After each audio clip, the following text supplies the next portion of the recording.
आज हम लोग पाइथागोरस थ्योरम के बारे में जानेंगे और पाइथागोरस थ्योरम एग्जाम में 5 नंबर के लिए महत्वपूर्ण होता है। तो 5 मार्क्स के क्वेश्चन में ये सबसे पहला थ्योरी आप सभी को पाइथागोरस थ्योरम, इसके बाद आप सभी के लिए समरूपता का क्वेश्चन आएंगे, इसके बाद थेल्स प्रमेय भी आएंगे। तो ये सारे ट्रायंगल के बहुत सारे थ्योरम हैं जो आपके एग्जाम में क्वेश्चन भर भर के आते हैं। उसमें से पहला पाइथागोरस थ्योरम है। जैसा कि आप लोग सभी जानते हैं कि पाइथागोरस प्रमेय जो है वह 2 मार्क्स में कभी काल पूछ लेता है कि पाइथागोरस प्रमेय क्या है। तो पाइथागोरस प्रमेय के अनुसार कहता है कि सिद्ध करें कि यदि किसी त्रिभुज के कर्ण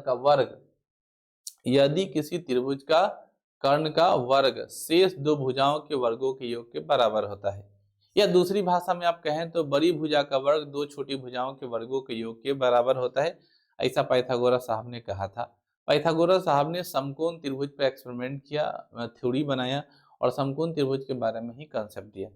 तो पाइथागोरस प्रमेय को हम लोग इस प्रकार जान लिए कि कर्ण का वर्ग शेष 2 भुजाओं के वर्गों के योग के बराबर होता है। लेकिन कैसे प्रूफ करेंगे, उस प्रूफ के लिए मैंने आपके सामने एक थ्योरी को लिखा है। उस थ्योरी को मैं समझाने की कोशिश कर रहा हूं। जैसा कि आप सभी को दिखाई दे रहा है कि मान लिया कि त्रिभुज एबीसी एक समकोण त्रिभुज है। आपके पास एक त्रिभुज एबीसी समकोण है, मान लीजिए, जहां बी 90 डिग्री। ऑटोमेटिक जब एबीसी समकोण त्रिभुज होगा तो बी 90 डिग्री होगा ही, कोई डाउट नहीं। तो हमें क्या सिद्ध करना है, एबीसी में क्या होगा, बड़ी भुजा। अभी तो पाइथागोरस साहब कहें कि कर्ण का स्क्वायर था, कर्ण कौन है, एसी स्क्वायर। 2 छोटी भुजा है तो 2 छोटी भुजा में AB square plus BC square. अब उन्होंने क्या कहा, रचना में हम लोगों ने क्या किया, ये बीडी लंब है ना, बी और डी, रचना हम लोग किए, बीडी लंब किस पर डाल दिए, एसी पर डाल दिए। तो बीडी लंब एसी पर डाला। अब हम लोग किसी भी प्रूफ को करते हैं तो रचना और प्रमाण होना जरूरी है। बिना प्रमाण का कोई प्रूफ नहीं होता, कोई प्रूफ ही नहीं होता। जब तक आप किसी चीज का सबूत नहीं दीजिएगा तो कैसे प्रूफ होगा। तो हम लोग प्रमाण में क्या दिए कि त्रिभुज एबीसी और एडीबी, बड़ा वाला और ये छोटा वाला, आपस में सर्वांगसम है। तो भुजा के अनुपात एडी बटा एबी बराबर एबी बटा एसी। आप लोग कोनाकानी गुना करो, एबी में एबी से गुना करोगे तो एबी में एबी से गुना कर दिए तो एबी स्क्वायर, एडी में एसी से गुना किए तो एडी डॉट एसी। इसको अपने समीकरण 1 मान लिया, क्लियर है। और फिर ये बड़े वाले ट्रायंगल को ये डीबीसी का सर्वांगसम माना गया, जिसमें भुजा का अनुपात डीसी बटा बीसी बटा एसी लिए। अब कोनाकानी गुना करेंगे तो बीसी में बीसी से गुना करेंगे तो बीसी स्क्वायर, और डीसी में एसी से गुना करेंगे तो डीसी डॉट एसी। समीकरण क्या माने, 2 माने। जैसा कि आप सभी देख रहे हैं, समीकरण 1 और 2 को जोड़ रहे हैं।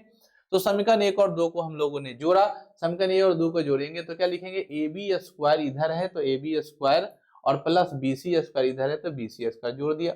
इस दोनों को ध्यान से देखेंगे तो इस दोनों में कॉमन आपको एसी एसी बाहर निकल रहा है तो निकाल लिया। तो मिला एडी और डॉट डीसी, एडी और डॉट डीसी। तो दोनों को जोड़ना है तो एडी या प्लस डीसी हो गया। अब फोटो में देखो, ए और डी और सी, एडी और डॉट डीसी, दोनों को जब जोड़ेंगे तो एसी के बराबर होगा। तो एडी प्लस डीसी एसी के बराबर होगा। तो एसी में एसी से गुना कर दिए, एसी स्क्वायर हो गया। A B square plus BC square बराबर क्या हो गया, एसी स्क्वायर। यही पाइथागोरस थ्योरम है और इससे ये प्रूव होता है। बाकी अगर इस तरह के लिखित हस्तलिखित नोट्स चाहते हैं तो इस नंबर पर संपर्क करें और आप अपना हस्तलिखित नोट्स प्राप्त करें। आपको पीडीएफ के रूप में मिल जाएगा। इस नंबर पर व्हाट्सएप कर लीजिएगा, आपको सब कुछ मिल जाएगा।